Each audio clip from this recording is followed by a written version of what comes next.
हाँ जी 51 52 में से एक करवा लो, कौन सा करवाओगे? 51। पता था मुझे, पता था। इतने चूजी हो ना, जहां पे इजी मिले वहां करवा लो है।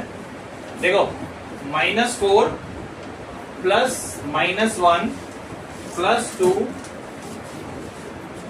a equals to 437। आपको k की वैल्यू फाइंड आउट करनी है। ये एक तरीके से सम दिया हुआ है, प्लस प्लस प्लस प्लस करके सम दिया हुआ है। तो बच्चा बाटी देखो, a की वैल्यू -4 हुई, a की वैल्यू -4 हुई, d कैसे निकलेगा? देखो यहाँ पे कितना होगा? -1 है ना, तो -1 माइनस ऑफ -4, तो -1 प्लस 4, तो d की वैल्यू यहाँ से कितनी आ गई? 3। और anth की वैल्यू क्या है? anth की वैल्यू कितनी दी हुई है? sn की वैल्यू कितनी दी हुई है? 437। क्या मैं बिना n निकाले काम कर सकता हूँ? n तो मुझे चाहिए होगा, अगर सम निकालना है तो n तो मुझे चाहिए होगा, n मुझे पता नहीं है, तो पहले हम n का काम करते हैं। देखो an will be equals to a plus n minus 1 into d। ठीक है बच्चा, क्लियर? अब an की वैल्यू कितनी है? a की वैल्यू कितनी है? -4, n मुझे नहीं पता, और d की वैल्यू कितनी आ रही है? 3। ठीक है, तो k equals to -4 plus 3n minus 3, तो k equals to 3n minus 7।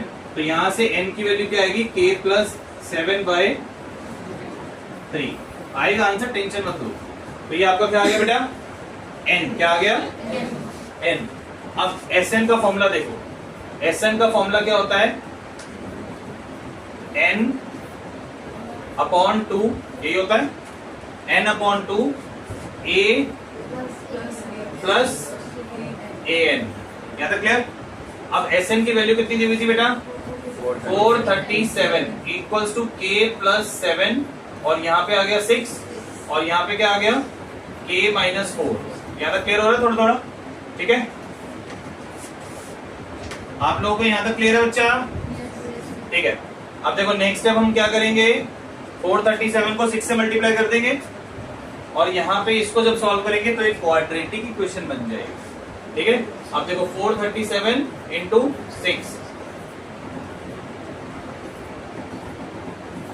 तो ये तो आ गया 2622। 2622। फिर अगर इसको हम सॉल्व करते हैं तो ये हमारे पास आ गया k² minus 4k plus 7k minus 28। ठीक है, क्लियर? तो यहाँ पे हमारे पास ये आ गया k² plus 3k minus 28 minus 2622 is equals to 0।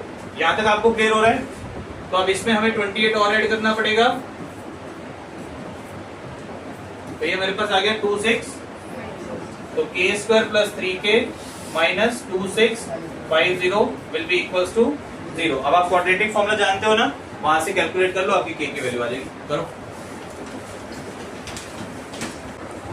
करवाऊं? चलो करें फिर आगे। देखो अगर यहाँ पे हम मिडिल टर्म फिटिंग से ही कर लें तो k² plus 53k minus 50k minus 2650 is equal to 0 आ जाएगा।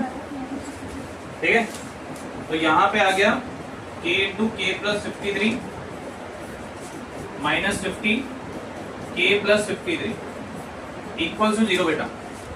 तो k माइनस 50 और k plus 53 is equal to 0। ठीक है बच्चा, तो यहां से हमारे पास जो है k की दो वैल्यूज आएंगी बच्चे। देखो यहां से हमारे पास अगर मैं ये वाली वैल्यू लेता हूं तो k की वैल्यू 50 आएगी, और ये वैल्यू लेता हूं तो k की वैल्यू माइनस 53 आएगी, जिसमें माइनस 53 नॉट पॉसिबल है। उसका रीजन अभी मैं आप लोगों को बता रहा हूं, क्योंकि आप लोग पूछ रहे थे तो रीजन बताता हूं। देखो इधर आ जाओ, इधर आ जाओ। अगर k की वैल्यू माइनस 53 मैं यहाँ पे डालूंगा तो मेरा n नेगेटिव होगा। क्या n नेगेटिव हो सकता है? नहीं, तो इसलिए k की वैल्यू 50 एक्सेप्ट होगी, माइनस 53 नहीं होगी। तो ये तो था 51 क्वेश्चन जो ट्रिकी सा था, वो आपने करवा लिया मेरे से। अब 52 जो है वो आपको होमवर्क में जाएगा। ठीक है, वो आपको होमवर्क में करना होगा, तो ये नोट कर लो पहले।